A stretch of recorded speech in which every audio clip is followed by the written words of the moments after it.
Quarta abordagem que fazemos sobre o sétimo mandamento, que é não adulterarás. No estudo anterior, vimos que um dos maiores desafios da nossa geração é uma vida de santidade. Por quê? Cada época, cada período, cada situação traz seus próprios desafios. Irmãos, cada momento da vida do cristão traz desafios. É impressionante. E nós precisamos, como temos dito, fazer a leitura da nossa época, do nosso momento, da nossa circunstância, sempre à luz da palavra de Deus. Porque, como eu disse, não só as épocas nós vamos, lógico, dar o detalhe, a ênfase na questão da nossa época e com relação ao sétimo mandamento, mas queria fazer esse parênteses para os irmãos ficarem bem atentos a essa questão, porque cada época da sua vida, cada momento da sua vida, existe um desafio para você viver conforme a palavra de Deus, um desafio para você viver em santidade. Eu digo época da situação da vida da gente, porque o tempo passa e, evidentemente, nós vivemos, à medida que nós vivemos, Deus nos concede, ali naquele instante da nossa vida, há uma situação, há circunstâncias específicas, há circunstâncias próprias. Pode haver, evidentemente, momentos mais... Pode existirem momentos que vão marcar a nossa vida por várias situações. Por exemplo, o nascimento de um filho, né? O nascimento de um filho, ele marca aquela família. Os irmãos sabem, que a gente já tem comentado, tem falado que cada filho é de um jeito, né? Toda criança é de uma maneira. Cada um vem com uma característica, uma personalidade. E tanto para a família, quando chega mais um, quando chega o primeiro, talvez o maior dos desafios, né? Assim, você está sozinho, está casado, aí chega a criança. Ali tem um desafio para a vida do casal. É um grande desafio. Se agora você estava junto, chega uma criança. Dentre muitos desafios, o que é que nós destacamos mais? É para que a vida do casal não gire em torno do filho que nasceu. Porque senão a criança fica o centro das coisas. Não é assim, Zaqueu? Mas a criança... Sim, mas a criança é mais um elemento da família. Se Cristo não for o centro, a criança passa a ser o centro. Então, tudo se vira para lá. É um desafio. É ou não é, João? É um desafio. Mudanças, determinadas mudanças. Mudança de trabalho. Mais difícil, às vezes, mudar de cidade, mas acontece. Você está morando numa cidade e Deus lhe manda para outra cidade. É outro desafio. A chegada do filho. A morte de um parente é outro desafio. Porque vai definir como é que você está vivendo. Você vivia antes em função daquela pessoa ou não, ou como você encara. Já tem outro desafio. Até mesmo o enfrentamento quando é uma morte, assim, que a pessoa adoece e tal, isso já é um desafio. Como você lida? Como você lida com a morte terminal de um parente? Como você lida com isso? É um desafio muito grande. Que palavras você dirige a essa pessoa quando você está mais próximo? Ou que palavras você dirige para quem está ao seu redor? De consolo, de orientação, de instrução, de esperança? É um desafio.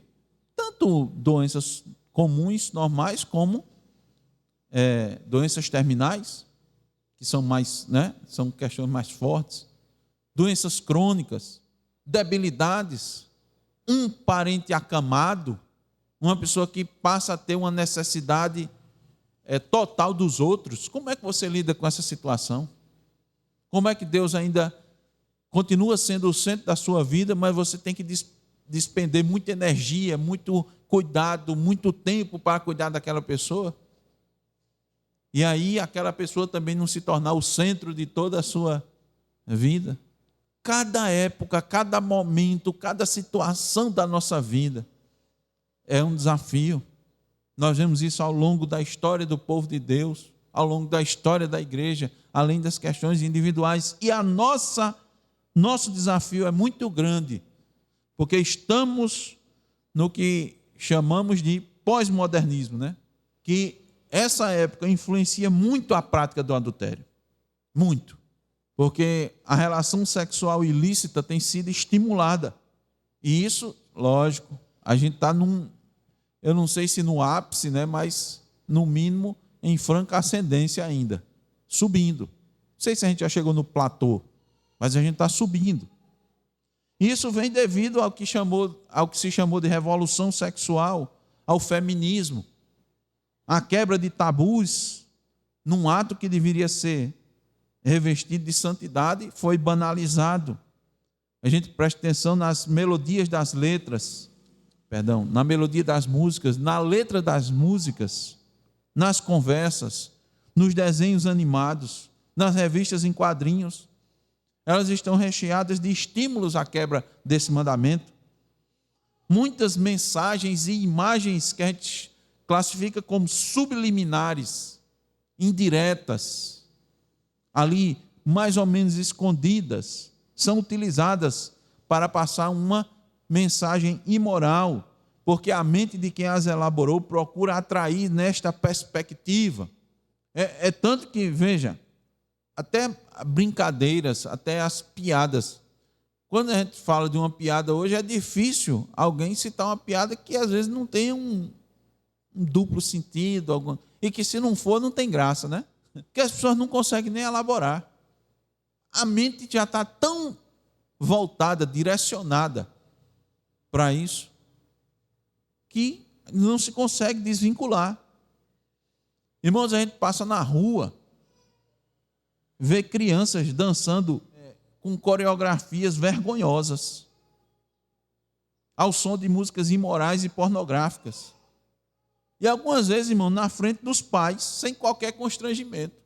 Há algumas décadas atrás, não muitas, poucas décadas atrás, se podia ouvir crianças cantando na rua, Marcha Soldado, A Canoa Virou, Roda Peão, Cai Balão, ou não era? Os irmãos lembram disso? Há pouco tempo atrás. Não que as crianças, irmão, daquela época fossem puras, viu? Deixar muito claro. Não, não era pura, não. Eles cantavam essas músicas inocentes e tal. Mas claro que não havia o estímulo à impureza que temos visto nos últimos tempos, nos últimos anos. Todas as brincadeiras, pastor, todas as cantigas eram assim, puras e inocentes de jeito nenhum. Sempre tinha uma brincadeirinha que estimulava um beijo, um namoro, não era? Entre as crianças, entre as mais desinibidas, digamos assim. Sempre tinha os mais desinibidos, hoje se chamam os mais descolados. Sempre tinha, irmãos. Sempre houve. Mas é inegável uma escalada, não é? O que antes se tinha vergonha, hoje não tem mais vergonha. Se tem mais vergonha. As barreiras foram sendo tiradas. Mas isso nunca começa assim de uma hora para outra, né? Nunca começa de uma hora para outra. Muito disso, irmãos, começou séculos atrás, com um movimento intelectual que começou a se tornar muito popular. Tem que ter muito cuidado com esses movimentos intelectuais que vêm assim dos pensadores, né, da elite, que a gente chama elite intelectual. Tem que ter muito cuidado com isso. E essa elite intelectual vai sair das universidades, do centro do pensamento, das discussões. Então, isso começa principalmente no que foi denominado século das luzes. Os irmãos vão ouvir falar nisso, já ouviram, alguns já estudaram, chamado iluminismo. E lembra, Abraão, do iluminismo? Um movimento surgido lá na Europa, e especialmente na França. A principal característica, olha só, preste atenção. A principal característica dessa corrente de pensamento foi o quê? Defendeu a razão, o uso da razão sobre a fé. para entender e solucionar os problemas da sociedade, eles disseram: a fé não serve. A fé, olha o que é que está acontecendo, o povo crê em Deus aí, e olha a desgraça que está na sociedade. Então nós devemos dar uso da razão, do pensamento, do conhecimento. E aí foram desenvolvendo o chamado conhecimento filosófico, o conhecimento social, o conhecimento político. Defendeu-se a defesa do conhecimento racional e, olhe, e a desconstrução de conceitos, princípios e ideias religiosas.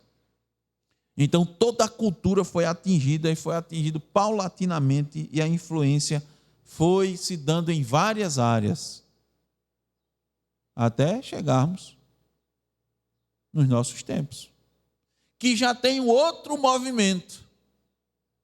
Eu vou tocar nisso na mensagem à noite, fazer a conexão, os irmãos vão fazer a conexão, o estudo de manhã com a mensagem à noite. Já está em outro movimento. Por isso que eu digo, irmãos, cada época ela vai trazendo os desafios, e o cristão precisa estar muito fundamentado na palavra de Deus para enfrentar todas essas situações, mas não apenas com a palavra de que simplesmente dizer isso aqui é de Satanás, mas está pronto para responder, para explicar a razão da esperança que há em nós e dizer: olha, isso aqui está errado por conta disto, disto e disto. A Bíblia diz assim, e falar a partir da palavra de Deus.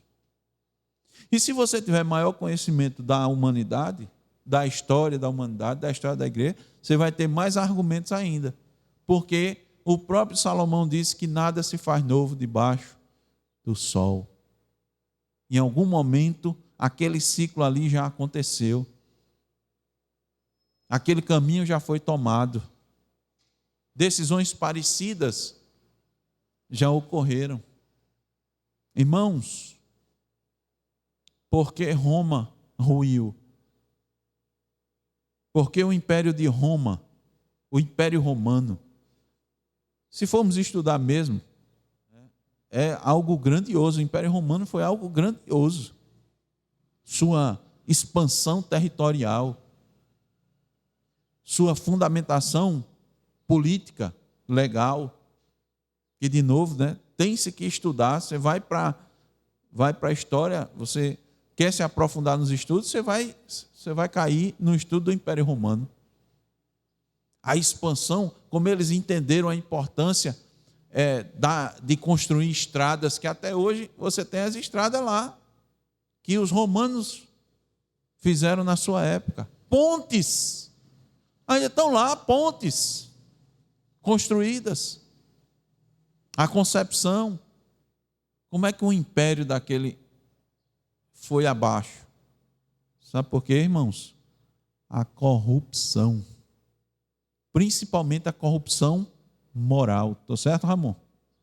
Foi comendo, corroendo, foi destruindo por dentro. Então veja, a corrupção moral já existiu, entende? Já foi muito ao ponto de fazer ruir um império deste. Mas as consequências vêm, você vai compreendendo, você vai vendo as consequências. O que perdura, irmãos, o que sustenta, o que mantém minimamente a estrutura de uma sociedade, a correlação, a relação de respeito, a prosperidade, a felicidade que tantas pessoas buscam, é a observância e o temor à lei de Deus. Vão vir os desafios. Estava conversando, né, Rutinha? A gente está com um desafio agora, nessa época. É o uso da inteligência artificial. Vai vir mais um desafio. Os irmãos sabem, já saiu reportagem aí, já fizeram uns testes. Botaram um avatar por inteligência artificial numa igreja para pregar. Mas nós temos igrejas aí no metaverso, não temos? Temos igrejas aí no metaverso. Agora a gente está falando disso, irmãos, mas daqui a 10 anos, essa conversa vai dizer, vocês são muito retrógrados, vocês não estão acompanhando. Olha uma ferramenta, como pode edificar o povo de Deus. E você vai chegar em casa, você vai utilizar as ferramentas que você tem, você vai botar um óculos de realidade virtual, vai se conectar e você vai entrar na igreja, sentar nos bancos e vai cantar e está lá com os irmãos. Quando você olhar de lado, está lá o irmão, você vai falar com o irmão no metaverso. Acha que isso é demais, Ramon? Não, né? Você foi para a igreja, irmão? Fui. Qual é a igreja? Ele vai dizer o IP. 192.168.0.44. Esse é o endereço da igreja. Eu estou indo para esse endereço agora, dessa igreja. Não é mais rua. Anota aí. Você vai acessar pelo QR Code. Não, pastor, não precisa decorar esses números, não. No QR Codezinho aqui, você já chega lá. Eu vou mandar o convite, né? Se ainda for, né, o mensageiro instantâneo WhatsApp, eu vou mandar o convite para você no WhatsApp, para você participar agora. Participa agora, rapaz. Está fazendo o que em casa, no dia de domingo? Vamos para a igreja? Vamos, está aí o link.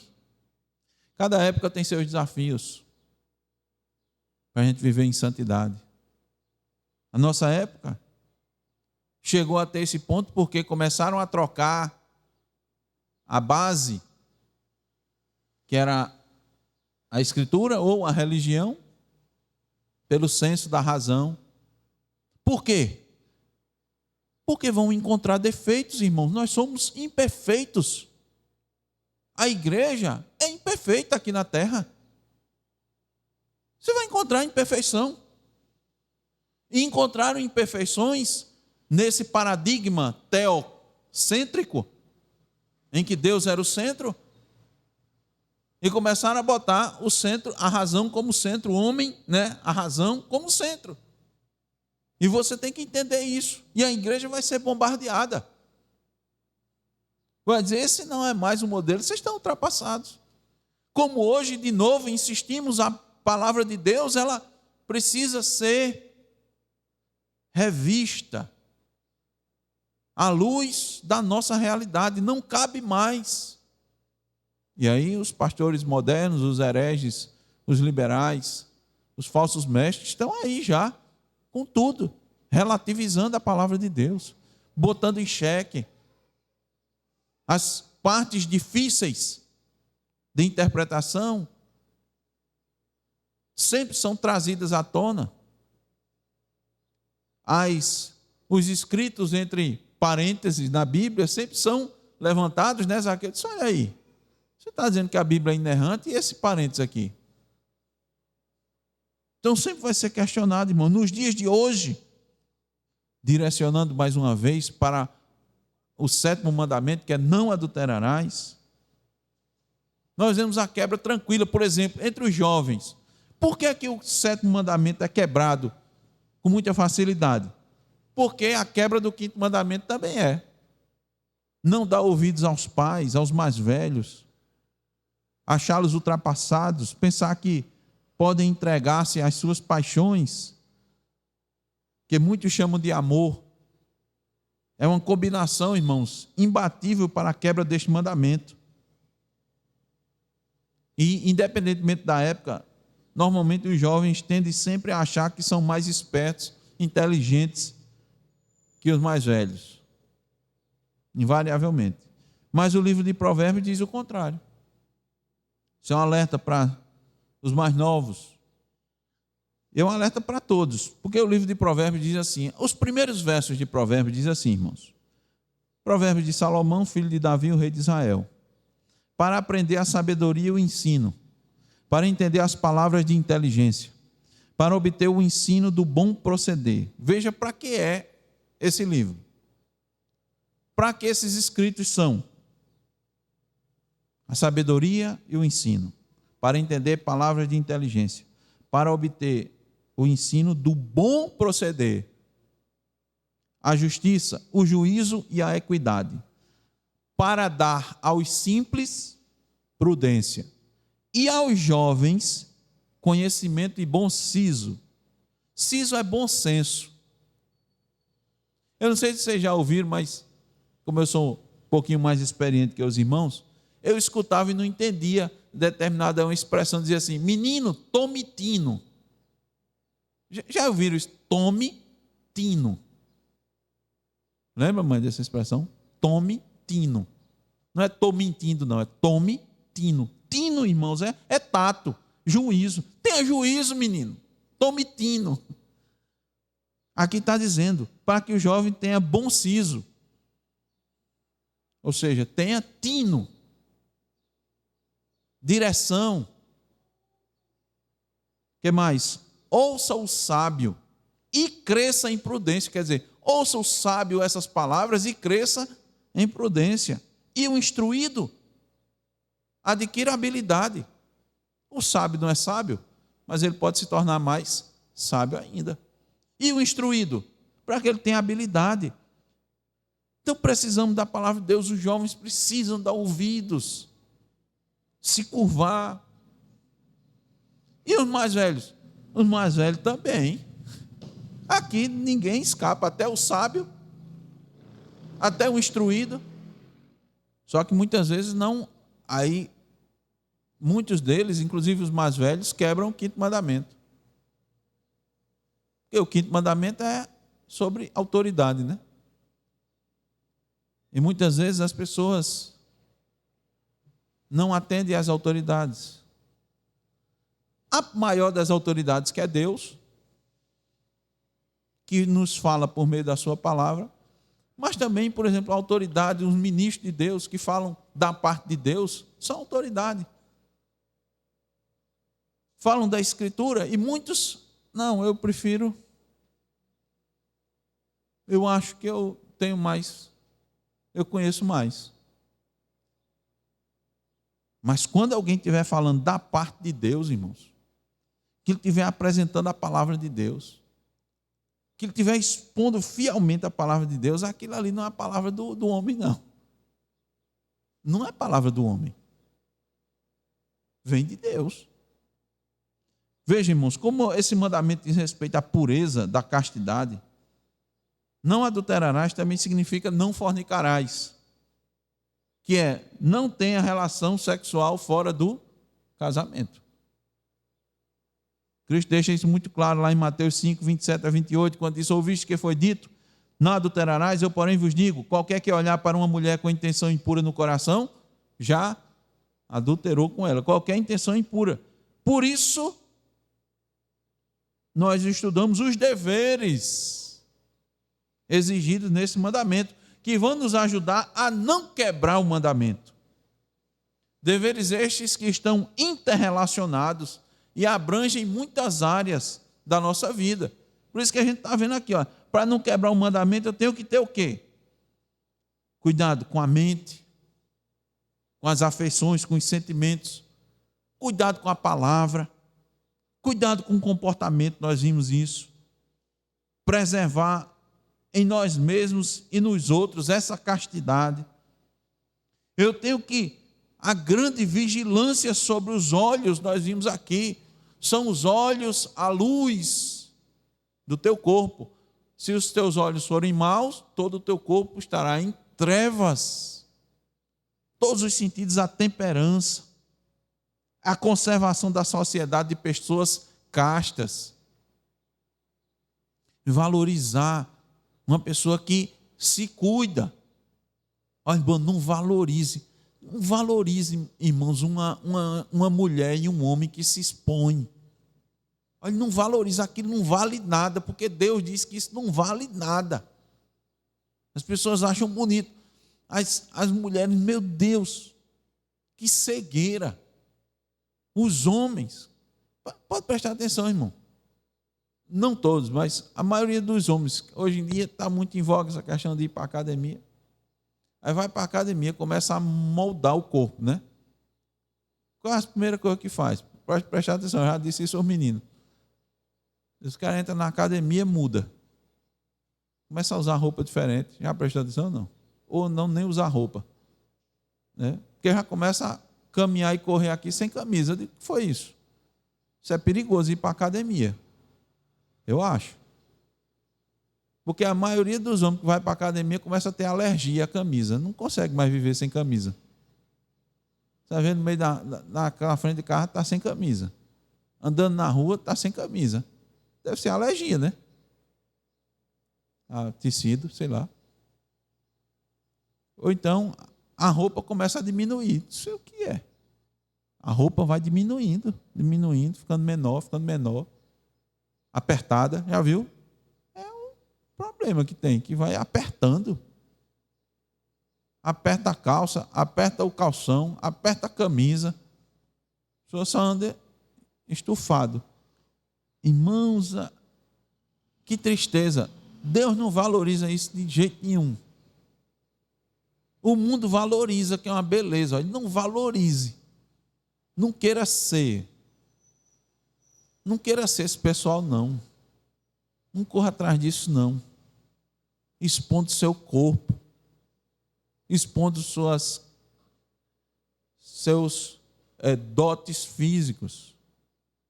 Se moldou, né, dentro do padrão atual, vai se expor logo. No instante começa a se expor, mostrar os dotes. Isso estimula o quê? A quebra do 7º mandamento. Estimula a quebra do 7º mandamento. O mundo vai dizer o seguinte: o que é bonito é para se mostrar. Mas a gente não vive, né, irmãos? De acordo com o mundo. Eu tenho certeza que Adão e Eva eram os seres mais bonitos que já existiam aqui na Terra, sob a perspectiva estética. Era ou não era? Depois que eles pecaram, Deus foi e botou a roupa para cobrir eles todinho. Deus fez de primeira qualidade, Adão e Eva, não foi? Até o pecado começar a corroer tudo, logo nos primeiros momentos, eles não perderam, né, de imediato toda a beleza, né? Mas Deus fez o quê? Cobre ou deixa mostrando a beleza? Deus não disse, rapaz, tudo que eu fiz foi bom, pelo menos nessa parte aí pode o pessoal ver que o que eu construí foi bom. Não, cobre. Nós paramos nos deveres do amor conjugal, não foi? Eu me lembro que a irmã Gisele leu Colossenses 3, do 18 ao 19, e Zaqueu ficou de ler 1 de Pedro 3, 7. Então vamos retomar daí, tá certo? Vamos retomar daí desses deveres. Vocês não estão entendendo como os deveres nos ajudam a não quebrar esse mandamento. Então o que é que a gente tem que fazer? O dever de casa. Cumprir com o nosso dever. Então aqui está mostrando, irmãos, nos deveres que o amor conjugal é um dever que deve ser cumprido, que está relacionado, que é um dever com relação ao 7º mandamento. Vamos lá, Zaqueu, 1 de Pedro 3,7. Diz como? É o que a gente diz, né? Um versículo desse aqui dá para a gente dissecar, né? Aproveitar muita coisa. Isso aqui que dito. A gente poderia passar o resto do estudo só nesse versículo. Do quanto esse cuidado do esposo para com a esposa evita, protege a ele e a ela de quebrar o mandamento. Se voltar, valorizar, alimentar a relação conjugal, o cuidado de um para com o outro. Porque Deus criou o casamento para ajuda mútua. Nós sabemos que temos três objetivos no casamento. Os irmãos estão lembrados? Quem está lembrado? Além da ajuda mútua, os outros dois é o quê? Procriação legítima, né? Legítima da humanidade. Como é que a humanidade ela vai procriar legitimamente no casamento, mas protege também contra a impureza no casamento. Então vai ter filhos, os filhos que vão estar sendo cuidados pelos pais, gerados legitimamente. O pai e a mãe cumprir com a sua função, com o seu dever, para instruir, para orientar, disciplinar, mostrar o caminho, porque Provérbios diz, a criança precisa, o jovem precisa atender, ouvir os pais. O salmista diz, ensina, pai, a criança no caminho que ela deve andar. Diz o pai e a mãe o que tem que fazer e diz o filho o que é que tem que fazer também. Dê ouvidos. Assim nós vamos caminhar, ter uma sociedade melhor, com mais respeito, com mais felicidade. Aí quando não se segue isso, aí vem infelizmente aquela frase, eu era feliz e não sabia. Por quê? Porque você se desviou do caminho da felicidade, você achou que aquele dever era um fardo. Essa é a grande questão. As pessoas entendem que os deveres no mandamento são fardo. Negócio muito pesado, muito pesado. Eu quero a liberdade, me libertar. E quando a gente compreende e se volta para a palavra de Deus, a gente vai vendo que aí é que a gente se torna mais livre, mais liberto. Quando a gente dá mais vazão à inclinação da nossa carne, do nosso coração, é que eu vou me tornando cada vez mais escravo da minha própria vontade. E a minha vontade e a sua não são as melhores. A melhor vontade para as nossas vidas é a vontade de Deus. Só que para isso, o que é que eu tenho que fazer? Abandonar a minha, né? Eu tenho que abandonar a minha.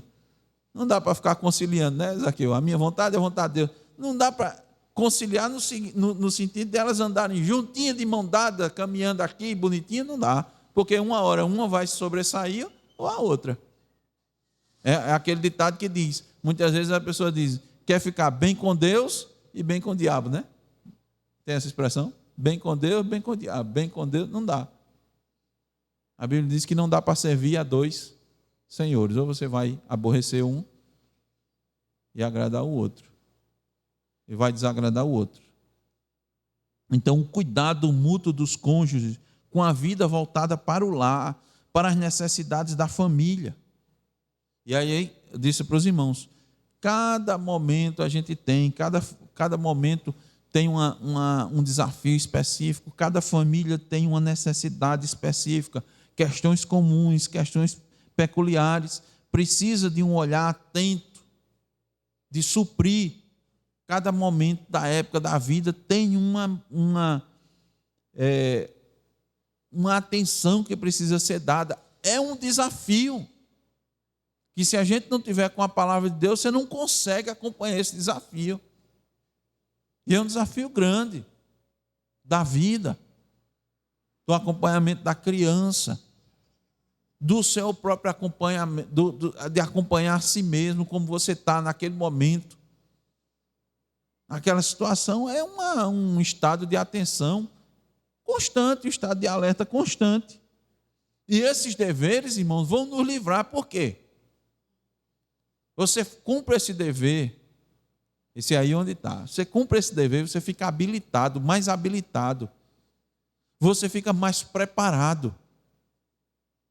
Você despreza esse dever, ignora esse dever, você fica vulnerável. Você fica susceptível à quebra do mandamento. E nós dissemos, né, esses deveres, irmãos, são como antídotos. Quer ver um antídoto contra o adultério? Se volte para a sua família. Se volte para a sua esposa. O irmão falou aqui no estudo passado, se satisfaça em sua casa, se satisfaça no seu leito, E entenda que é ali que você de fato vai ser satisfeito. Fora. Quem diz isso é Satanás. Satanás está dizendo o tempo todo. E é nessa época que nós vivemos que aí é que se diz muita coisa. Basta, observe, irmãos, observem. Observe as propagandas, analise. Analise as propagandas. O que é que se busca vender como algo que você vai ser, se vai preencher, ser feliz das suas necessidades.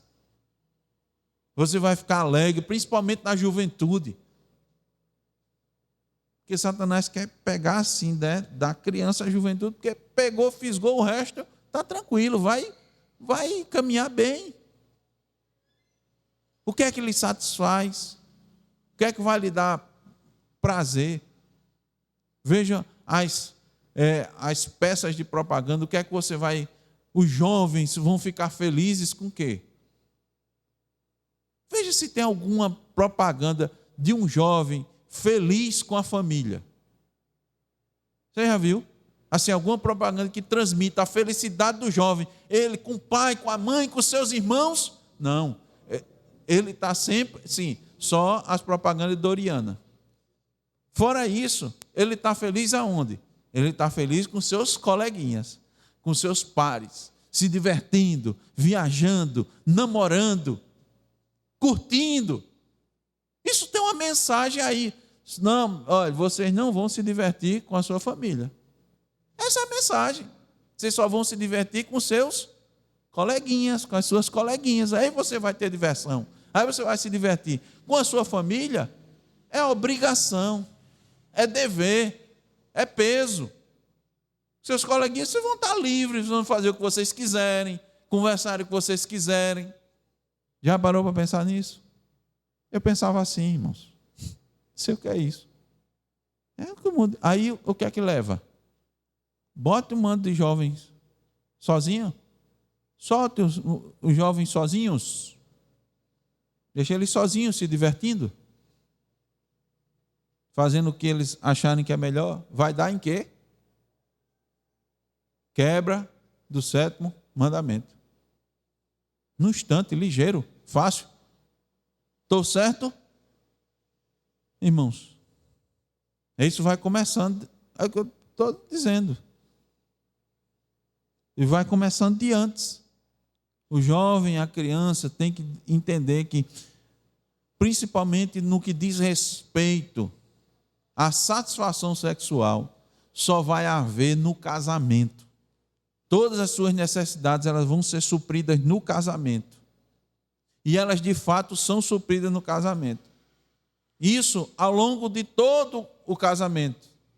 Não tem esse negócio não. Talvez vocês escutem isso aí.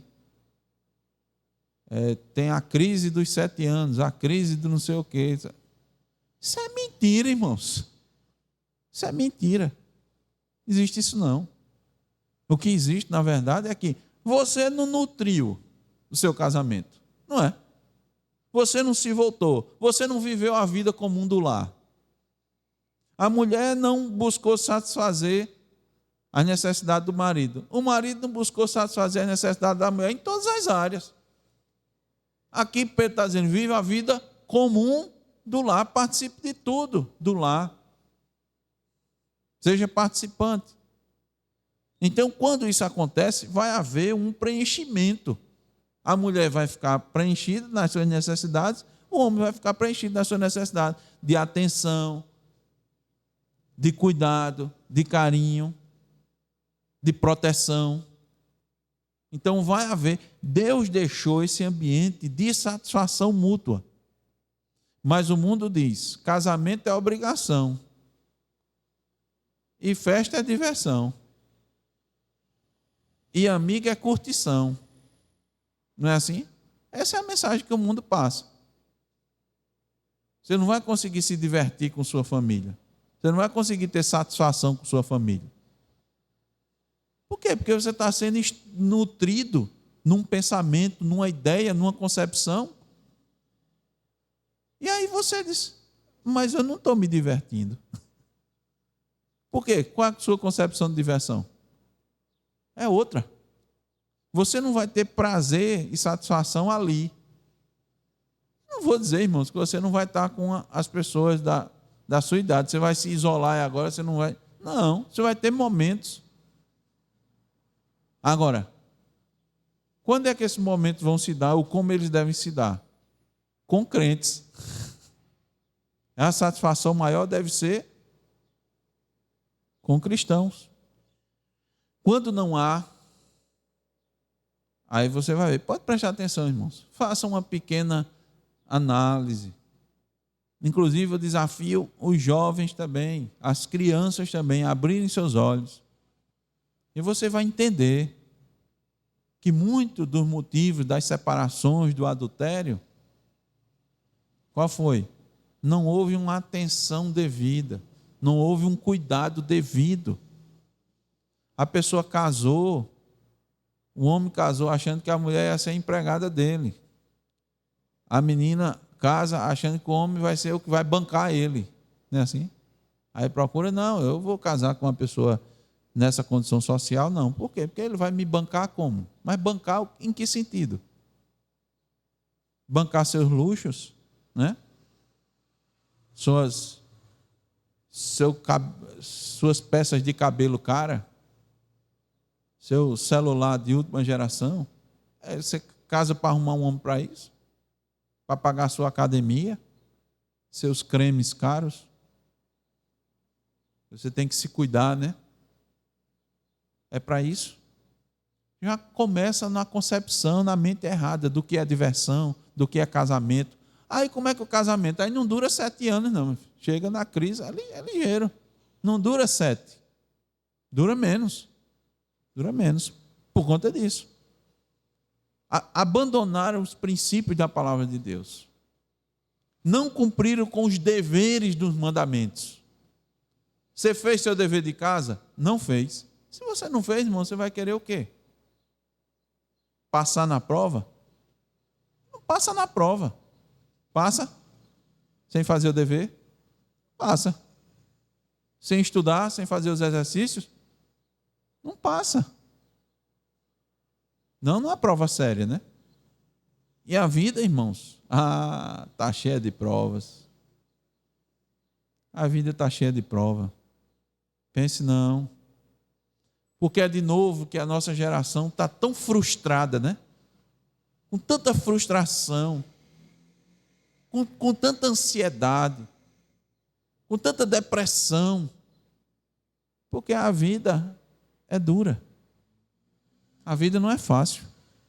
Só que, infelizmente, a maioria dos pais que sofreram, que tiveram dificuldades, disseram assim: eu não quero que meu filho passe por isso. Mas não passar por quê? Sim, ninguém quer que um filho passe fome. Você está para dar sustento ao menino, passar fome. Mas ele pode se alimentar bem, com feijão, arroz, carne. Ele pode se alimentar muito bem, com a verdura, com a fruta. Ele pode se alimentar e comer uma proteína, uma carne branca, e se alimentar bem. Ele pode comer e se alimentar com um colchão duro. Ele pode se alimentar com um filé mignon, com alcatra, com uma maminha, um contrafilé, uma picanha. Mas ele sobrevive com colchão duro, com lagarto. Mas algumas pessoas disseram: rapaz, eu comi colchão duro a minha vida todinha. Eu não boto na minha mesa colchão duro, não. Só vou botar na mesa do meu filho picanha, maminha argentina. Aí o menino, quando chega numa oportunidade que só tem o colchão duro, não consegue comer. Vai ficar sem se alimentar. Os irmãos estão entendendo a diferença? Nossos filhos precisam enfrentar as dificuldades. Eles precisam ser confrontados. Eles precisam ter frustrações. Eles precisam passar por frustrações. Eles precisam escutar um não. Mãe, dá para comprar isso aqui? Agora não dá, não. Espere. Quando der, a gente compra. Dá para comer isso hoje? Não dá não, mas amanhã vamos ver se a gente consegue. A concepção de família, de cuidado, do papel, dos deveres, e aí a ênfase aqui, irmãos, é nos deveres, tem sido negligenciado. Em especial, no 7º mandamento, os deveres do lar, do marido e da esposa são essenciais. Quer ver outro problema, né, que acontece? Os pais dão mais atenção aos filhos do que aos cônjuges. Isso é um problema. Aí, de novo, o filho passa a ser o centro, né, irmanita? Muitas vezes da vida do casal. Mas Deus nunca disse isso. Deus nunca disse isso. Então, essa falta de cuidado mútuo dos cônjuges, quanto não dá separação? Dá muita separação. Muito motivo de separação. O marido, a menina, o marido, a esposa dão mais cuidado, dão mais atenção, têm mais cuidado com o menino, com a menina, com o filho, com a filha, do que com o cônjuge. Meus filhos são o amor da minha vida. Tem que ter muito cuidado com isso. Tem que ter muito cuidado com isso.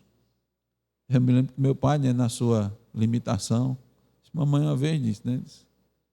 Você lembra, mãe, que ele falou nessa perspectiva bíblica na sua simplicidade. O mais importante é o marido, a esposa ou o filho. Ele disse, a esposa, porque com a esposa eu faço outro filho. Foi mais ou menos assim que ele disse. A simplicidade, uma teologia bem... Mas ele entendia que primeiro ele tinha que cuidar da esposa. Porque o cuidado com a esposa gerava filho. Gerava os filhos. Já cheguei a ouvir determinada época que disse, não, a minha carne é meu filho é da minha carne, minha esposa é a carne do pai com a mãe dela. Mas a Bíblia diz isso não. Diz assim, quando eles se casam, passam a ser ambos uma só carne. E quando, você já destacou isso, eu vou destacar de novo, né? Quando isso acontece, você vai buscar satisfação fora, não é satisfeito, você fica com vazio, é um buraco, aí é um vício, aí você tem que ficar buscando e nunca se satisfaz. Podem ter certeza disso. Por isso que Salomão, que errou muito, porque os irmãos sabem, os autores bíblicos, o que é que você vai fazer? Você diz assim, como é que Salomão escreve sobre adultério? Se ele adulterou muito. Na hora que Deus o usou para escrever, ele estava falando da parte de Deus. Ele estava dizendo, não faça isso. Não derrame fora os seus mananciais, né? Está dizendo para o homem. Você vai perder, isso é desperdício. Sua mulher adulta é uma cova profunda. Ele não tem. Agora, o mundo não diz isso. Eu quero deixar claro para os irmãos, nessa época que a gente está vendo, o mundo não diz isso. O mundo diz o contrário. Você vai, é como se o casamento não houvesse esse tipo de satisfação. E aí a gente insiste em dizer, isso é mentira satânica. Quando você vai casar, as pessoas vão casar tão novo, vai ficar amarrado tão cedo. É um peso, o casamento é um peso. O casamento é nesse sentido, para os irmãos verem como uma má teologia traz tanto malefício. Como, por exemplo, como uma má teologia que diz que o sacerdote não pode casar, traz tanta tristeza. Porque quanto de imoralidade, quanto de abuso hoje em dia não tem se descoberto, né? Que antes foi. Por quê? Má teologia, má aplicação, má compreensão traz desgraça para a vida. São muitos os desafios. O nosso desafio é a quebra desse modelo, né? A quebra desse paradigma, né, João? Quebrar essa concepção. Depois, viver em casa e demonstrar isso em casa, nosso desafio, nós pais e mães, para os nossos filhos, de modo que eles vejam isso. Por quê? Porque a palavra de Deus é perfeita e nós somos imperfeitos. Mas o nosso dever é buscar fazer o que a palavra de Deus nos manda fazer, nos coloca para fazer, porque as crianças e os jovens, eles já estão sendo cooptados com a visão do mundo. Não se engane, eles já estão olhando dentro de casa e já estão olhando fora. E a tendência maior deles é ver os defeitos de casa e não as virtudes. E fora ver as vantagens e não as desvantagens.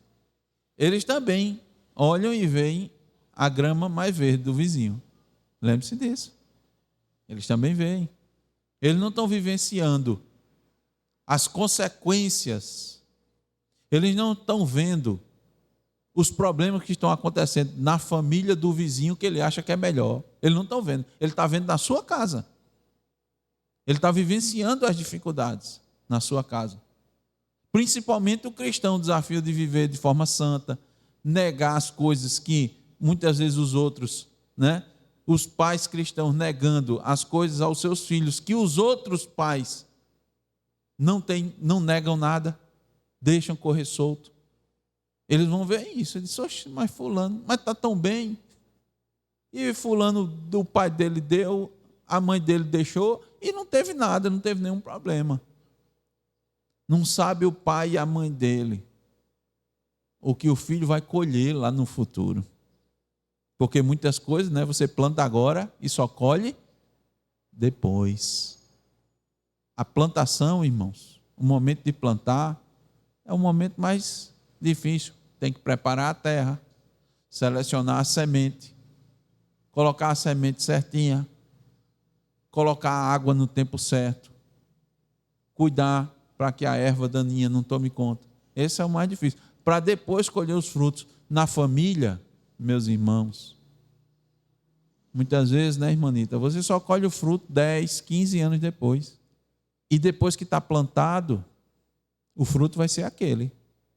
Depois da semente estar plantada, o fruto vai ser aquela semente que foi dada. E muitas crianças não conseguem ver isso, elas não conseguem enxergar isso. Agora, recentemente, um colega me fez esse questionamento e ele colocou, e ele disse isso.